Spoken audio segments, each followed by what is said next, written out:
마지막 날 사건들 제17장 마지막 7 재앙과 악인들 큰 환란의 때 일부 하나님의 진노의 대접이 쏟아질 것임. 엄숙한 사건들이 곧 일어날 것이다.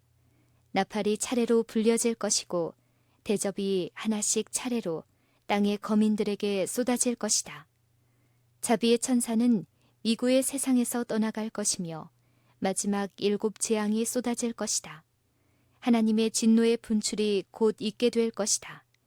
그리고 하나님이 범법자들을 형벌하실 때는 끝을 볼 때까지 한순간도 쉬지 않으실 것이다. 투쟁하는 나라들 네 큰 천사들이 하나님의 종들의 이마에 인이 쳐질 때까지 이 세상의 열강들을 붙들게 된다. 세상의 나라들은 전쟁을 열망하고 있다. 그러나 그들은 천사들에 의하여 제지를 당하고 있다. 이 제지하는 능력이 제거되면 환난과 고통의 때가 올 것이다. 치명적인 무기들이 발명될 것이다. 사람을 실은 배들이 큰 바다에 매몰될 것이다. 진리의 정신을 갖고 있지 않은 모든 자들은 사단의 대리자들의 지배 아래 연합할 것이다. 그러나 그들은 큰 아마겟돈 전쟁을 위한 때가 오기 전까지 제지 아래 놓여질 것이다. 온 세계가 파멸에 휩쓸릴 것임. 천사들은 장차의 운명에 대하여 세상이 경고를 다 받을 때까지 투쟁의 바람이 불지 못하도록 억제하고 있다. 그러나 이제 폭풍이 모여들어 지상에서 폭발하려 하고 있다. 하나님께서 천사들에게 그 바람을 놓으라고 명령하실 때에 세상에는 붓으로 도무지 표현할 수 없는 그런 큰 전란의 광경이 전개될 것이다. 예루살렘의 징벌에 대한 주님의 예언은 한 번 더 성취되어야 한다. 예루살렘의 파멸은 장차 올 것과 비교하면 아주 희미한 그림자에 지나지 않는다. 우리는 택함을 받은 도성의 멸망에서 하나님의 은혜를 거스리고 그분의 율법을 짓밟는 세상의 운명을 볼 수 있다. 사단은 이 땅의 거민들을 최후의 큰 환난 가운데 빠뜨릴 것이다. 하나님의 천사들이 인간의 감정의 거센 바람을 제어하지 않으면 각종 투쟁의 요소들이 쏟아져 나올 것이다. 온 세계는 옛날 예루살렘을 휩쓸었던 것보다 더 무서운 폐허를 나타낼 것이다. 하나님은 공의롭고 자비로우심, 자비롭고 관용과 인애와 양선과 진실이 충만한 것이 하나님의 영광이다. 그러나 죄인을 형벌하는 데 나타난 공의는 그분의 자비의 현현만큼이나 진실로 주님의 영광이다. 이스라엘의 주 하나님은 애굽의 신들처럼 이 세상의 신들을 심판하실 것이다. 불과 홍수, 재앙과 지진으로 그분은 온 세상을 황폐케 하실 것이다. 그때 그분의 구속받은 백성들은 그분의 이름을 높이고 세상에서 그 이름을 영광스럽게 할 것이다. 이 지구 역사의 마지막 남은 자손으로 살아가는 자들은 하나님의 교훈에 관하여 명확히 깨달아야 하지 않겠는가. 우리의 중보자로 서 계신 분, 모든 회심의 기도와 고백을 들으시는 분, 은혜와 사랑의 상징인 무지개가 그분의 머리를 두르고 있는 것으로 묘사되고 있는 분께서는 미구의 하늘 성소에서 그분의 사업을 그치실 것이다. 은혜와 자비는 그때의 보좌에서 내려갈 것이고 공의가 그 자리에 앉을 것이다. 그분의 백성이 바라보았던 분께서는 당신의 권리, 곧 최고 재판관의 직무를 맡게 될 것이다. 모든 성경에서 하나님은 은혜와 자비의 존재로만이 아니라 엄격하고 공정한 공의의 하나님으로 제시되어 있다. 하나님의 심판의 확실성. 하나님의 사랑은 그분께서 죄인을 멸망시키는 일을 허락하지 않는 그런 성격의 것으로 오늘날 묘사되고 있다. 사람들은 그들 자신의 낮은 정의와 공의의 표준으로 추론한다. 내가 나를 너와 같은 줄로 생각하였도다. 그들은 하나님을 그들 자신에 비추어 측정한다. 그들은 그 환경에서 어떻게 행동할 것인지에 대하여 판단하고 하나님도 그들이 행동할 것으로 여기는 그대로 행동할 것이라고 결정한다. 어떤 나라나 정부도 법률을 범한 자들에게 어떤 형벌을 과할 것인지 그 범법자들에게 말하게 하지는 않는다. 우리가 가지고 있는 모든 것, 우리가 소유하고 있는 그분의 은혜의 모든 선물은 하나님께로부터 온 것이다. 그런 하나님을 대적하는 죄의 악랄한 성격을 측정할 수 없는 것은 마치 손의 뼘으로 하늘을 측정할 수 없는 것과 같다. 하나님은 도덕적 통치자이시며 동시에 아버지이시다. 그분은 입법자이시다. 그분은 당신의 율법을 만드시고 또 집행하신다. 형벌이 없는 법률은 힘이 없다. 사랑이 많으신 아버지께서 당신의 자녀들을 해방시켜 줄 능력을 갖고 계신 동안 그들이 불로써 하나님의 형벌을 받는 일을 보지 않게 해달라는 탄원을 할 수는 있다. 그러나 하나님은 당신의 백성들의 유익과 그들의 안전을 위하여 범법자를 형벌하실 것이다. 하나님은 사람의 계획대로 일하지 않으신다. 그분은 사람이 그의 동료 인간 앞에서 행사할 권한이 없는 무한한 공의를 행사할 수 있다. 노아가 자기를 괴롭힌 조롱자들이나 조소자들 중 한 사람을 익사케 했다면 하나님께서 불쾌히 여기셨을 것이다. 그러나 하나님은 광대한 세계를 물에 빠뜨리셨다. 롯은 그의 사위들에게 형벌을 과할 권한이 없었다. 그러나 하나님은 엄격한 공의로 그렇게 하실 수 있었다. 누가 감히 하나님이 하시겠다고 말씀하시는 바를 그대로 하지 않으실 것이라고 말하겠는가? 하나님이 그분의 보호를 거두실 때 심판이 오게 됨. 나는 하나님의 심판이 직접 주님께로부터 그들에게로 임하지 않고 다음과 같은 방법으로 오는 것을 보았다. 그들은 그들 스스로를 하나님의 보호가 미칠 수 없는 곳에 둔다. 그분은 경고하고 교정하고 책망하고 또한 유일의 안전한 길을 가르쳐 주신다. 그런데 그분의 특별한 보호의 대상이 되어 있는 자들이 반복된 경고를 받고서도 하나님의 영의 지시를 떠나 그들 스스로의 길을 따른다면, 그들이 그들 자신의 길을 택한다면 그분은 그들에게 대한 사단의 결정적인 공격을 방어해 주도록 당신의 천사들을 명하지 않으신다. 바다와 땅에서 활동하여 재난과 고난을 가져오고 그의 먹이로 확실히 잡아두기 위하여 수많은 사람들을 쓸어버리는 것은 사단의 능력이다.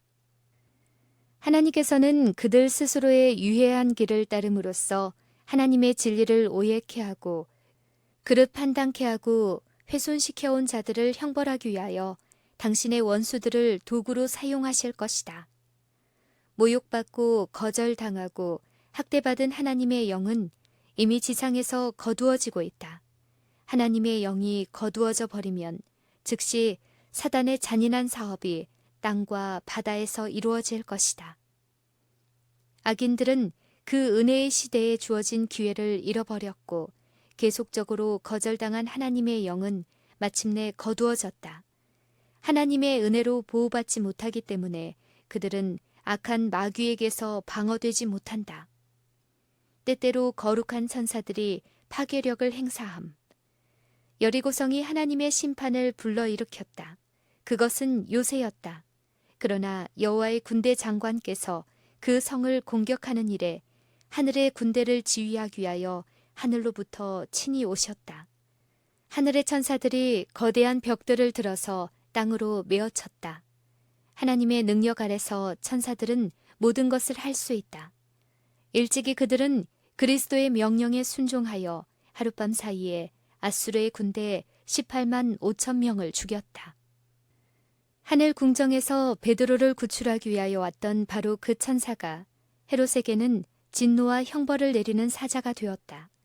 그 천사가 베드로를 쳐서 잠에서 깨운 것과는 달리 악한 왕을 쳐서 그의 교만을 낮추고 그에게 전능하신 분의 형벌을 집행한 것은 전혀 다른 일격이었다.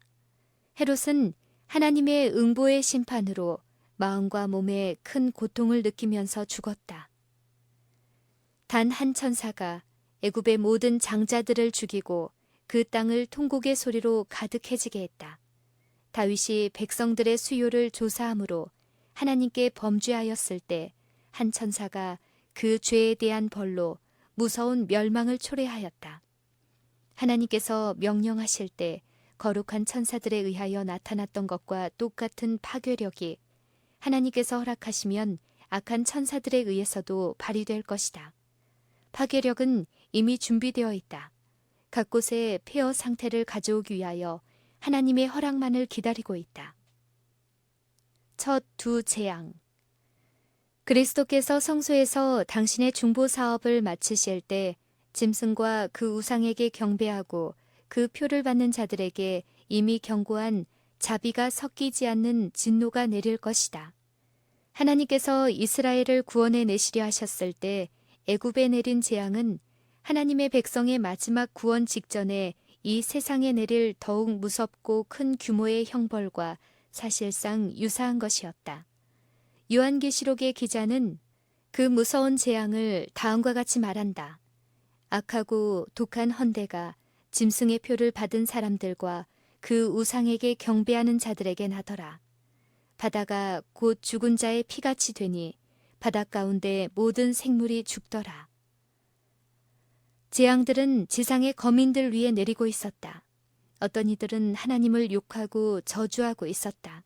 또 어떤 이들은 하나님의 백성들에게 달려가 어떻게 그들이 하나님의 심판을 피할 수 있는지를 가르쳐 달라고 애원하였다. 그러나 성도들은 그들을 위하여 아무것도 해줄 수 없었다. 죄인들을 위한 마지막 눈물은 흘려졌고 마지막 기도는 드려졌으며 마지막 짐은 지워졌고 마지막 경고는 주어진 바 되었다. 셋째 재앙. 나는 성소에서의 예수님의 사업이 마쳐지는 그때에 마지막 7 재앙이 내릴 것과 그때까지는 4 천사가 4 바람을 붙들고 있을 것을 보았다. 이 재앙들은 의인들에 대한 악인들의 분노를 자극했다. 그들은 우리가 하나님의 심판을 그들에게 초래하게 했다고 보고 만일 우리들을 지상에서 제거해 버릴 수만 있으면 재앙들이 그치게 될 것이라고 생각했다. 성도들을 죽이라는 법령은 공포되었고 성도들은 그것 때문에 밤낮으로 구원을 위하여 부르짖게 되었다. 강과 물 근원의 쏟음에 피가 되더라. 이러한 두려운 재앙들은 하나님의 공의를 완전히 옹호할 것이다. 하나님의 천사는 다음과 같이 선언한다. 거룩하신 이여 이렇게 심판하시니 의로우시도다. 저희가 성도들과 선지자들의 피를 흘렸으므로 저희로 피를 마시게 하신 것이 합당하니이다. 하나님의 백성에게 사형을 언도함으로써 그들은 그들의 손으로 그 사람들의 피를 흘린 것과 똑같은 죄를 범한 것이다. 넷째 재앙. 계속하여 일어나는 재앙으로 해가 권세를 받아 불로 사람들을 태우니 사람들이 크게 태움에 태워진지라. 이 무서운 시기에 있을 지상의 형편에 대하여 선지자들은 다음과 같이 묘사한다. 밭이 황무하고 토지가 처량하니 밭의 소산이 다 없어졌음이로다. 모든 나무가 다 시들었으니 이러므로 인간의 희락이 말랐도다. 씨가 흙덩이 아래서 썩어졌고 창고가 비었고 생축이 탄식하고 솥대가 민망해하니 이는 꼴이 없음이라. 양떼도 피곤하도다. 시내가 다 말랐고 들의 풀이 불에 탔음이니라. 궁정의 노래가 애곡으로 변할 것이며 시체가 많아서 사람이 잠잠히 처처에 내어 버리리라. 이는 주 여호와의 말씀이니라. 이 재앙들은 전 세계적인 것은 아니다. 만일 그렇게 되면 지상의 거민들은 완전히 멸절될 것이다. 그러나 이것들은 사람들에게 지금껏 알려진 것들 중 가장 무서운 재앙이 될 것이다. 다섯째 재앙. 승리와 조소와 저주의 함성을 지르면서 악인들의 무리가 그들의 노획물에게 달려들려 할 때 밤의 어두움보다 더욱 짙은 암흑이 온 땅을 덮는다. 그때 무지개가 나타나 하나님의 보좌에서 비치는 영광으로 빛나고 모든 하늘로 뻗치어 마치 기도하고 있는 무리를 둘러주는 것처럼 보인다. 분노에 날뛰던 무리들은 갑자기 멈칫해진다. 조롱하던 그들의 부르짖음은 사라진다. 그들은 살기 등등한 분노의 동기를 잊어버린다. 그들은 무서운 예감으로 하나님의 언약의 상징을 주목해보고 압도적으로 찬란한 빛에서 피하려 한다. 하나님께서 당신의 백성을 구원하기 위하여 능력을 나타내시는 때는 한밤중이다. 갑자기 태양이 나타나서 혁혁히 빛나고 징조와 기사들이 신속하게 잇따라 일어난다. 의인들은 그것들이 그들의 구원의 표징임을 깨닫고 엄숙한 환희로 바라보지만 악한 자들은 그 광경을 공포와 경악으로 바라본다. 하나님의 율법이 하늘에 나타남. 그때에 공중에는 겹쳐진 두 돌비를 쥔 손이 나타난다. 선지자는 하늘이 그 공의를 선포하리니 하나님 그는 심판장이시미로다 라고 말한다. 시내산에서 불꽃과 우레 가운데 생애의 지도 원리로 선포된 거룩한 율법, 곧 하나님의 의는 이제 심판의 표준으로 사람들에게 나타난다. 그 손이 돌비를 펴자 불과 같은 글자로 기록된 십계명이 나타난다. 그 어구들은 너무도 분명하기 때문에 모든 사람이 읽을 수 있다. 사람의 기억은 일깨워지고 각 사람의 마음에서 미신과 이단의 암흑은 사라진다. 간단하면서도 포괄적이며 권위 있는 하나님의 십계명이 이 땅의 모든 거민들에게 볼 수 있게 계시된다. 잃어버린 바 된 자들이 그들의 거짓 목자들을 정죄함.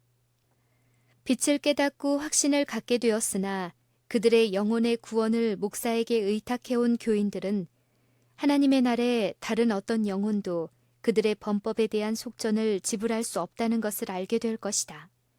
나는 잃어버린 바 되었다.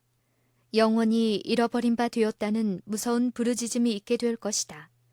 사람들은 거짓을 전하고 진리를 정죄해온 목사들을 산산조각으로 찢어버리고 싶은 마음을 갖게 될 것이다. 모든 사람은 연합하여 목사들에게 가장 혹독한 비난을 한다. 불충실한 목사들은 순탄한 일들만 예언해왔다. 그들은 청중들에게 하나님의 율법을 버리게 하고 율법을 거룩히 지키는 자들을 핍박하도록 지도했다. 이제 그 목사들은 실망한 나머지 세상 사람들 앞에서 그들의 기만적 활동을 고백한다.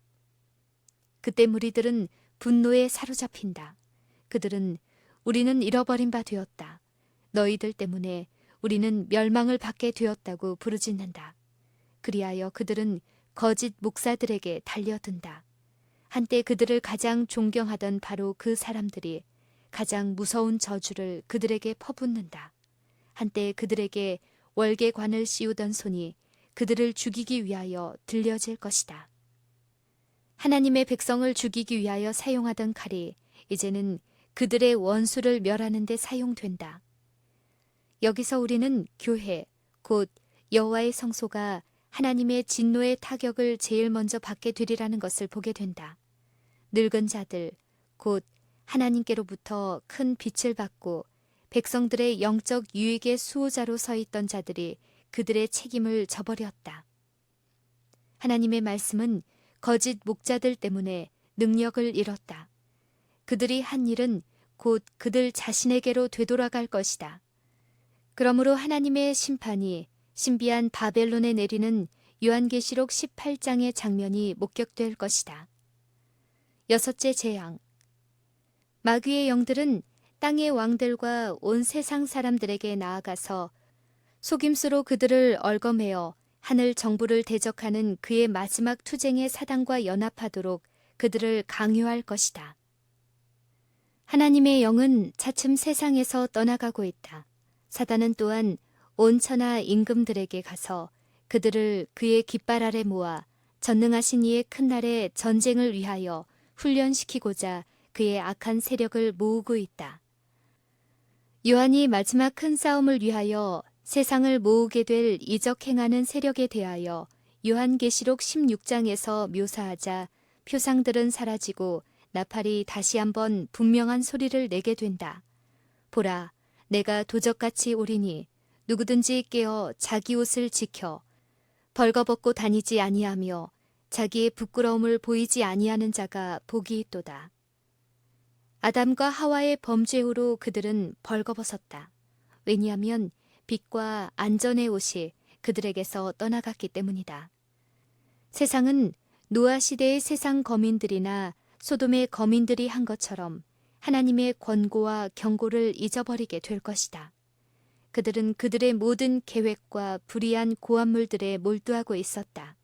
그러나 갑자기 불비가 하늘에서 내려와 불신앙의 거민들을 태워버렸다. 인자의 나타나는 날에도 이러하리라. 선과 악의 마지막 큰 싸움. 두 큰 반대 세력이 마지막 큰 싸움에 나타난다. 한쪽 편에는 하늘과 땅의 창조주께서 서 계신다. 그분 편에 있는 모든 자들은 그분의 인을 지니고 있다. 그들은 그분의 명령에 순종한다. 다른 편에는 배교와 반역을 택한 자들과 함께 흑암의 왕이 서 있다. 무서운 투쟁이 우리 앞에 있다. 우리는 전능하신 하나님의 큰 날의 싸움에 접근하고 있다. 제지를 받아온 것들이 놓이게 될 것이다. 자비의 천사는 그의 날개를 접고 보좌에서 내려와 세상을 사단의 지배에 버려두고자 준비하고 있다. 세상의 정사와 권세들은 하늘의 하나님을 대적하여 심한 반역을 하고 있다. 그들은 하나님을 섬기는 자들에 대한 증오심으로 충만해 있으며 바로 미구에 선과 악 사이에 마지막 큰 전쟁이 있게 될 것이다. 지구는 전쟁터, 곧 마지막 싸움과 마지막 승리의 현장이 될 것이다. 참으로 오랫동안 사단이 하나님을 대적하도록 사람들을 이끌어온 이곳에서 반역은 영원히 진압될 것이다. 두 군대 사이에 진행되는 전투는 이 세상 군대들이 싸우는 전쟁처럼 실제적으로 벌어지고 있으며 이 영적 투쟁의 결과에 영원한 운명이 달려있다. 온 세계가 이 편 아니면 저 편에 가담될 것임. 온 세계가 문제의 이 편이 아니면 저 편에 속하게 될 것이다. 아마겟돈 전쟁이 있게 될 것이다. 그리고 그날에는 우리 중 아무도 자고 있어서는 안 된다. 우리는 슬기로운 처녀들처럼 등과 함께 우리의 그릇에 기름을 가지고 눈을 크게 뜨고 깨어 있어야 한다. 성령의 능력이 우리에게 임하여야 한다. 그리고 여호와의 군대 장관께서 전쟁을 지도하기 위하여 하늘 천사들의 선두에 서실 것이다. 선에 대한 사단의 적이는 그가 그의 세력들을 그의 마지막 반역의 사업에 활동하게 함에 따라 점점 더 나타나게 될 것이다. 그리고 하나님께 완전히 굴복하지 않고 하나님의 능력으로 보호를 받지 못하는 모든 영혼들은 하늘을 대적하는 사단과 연합하여 우주의 통치자를 대항하는 싸움에 가담할 것이다. 미고의 지상의 모든 거민들은 어느 한편을 택하여 하늘의 정부를 위하든지 그렇지 않으면 대항하든지 할 것이다. 일곱째 재앙.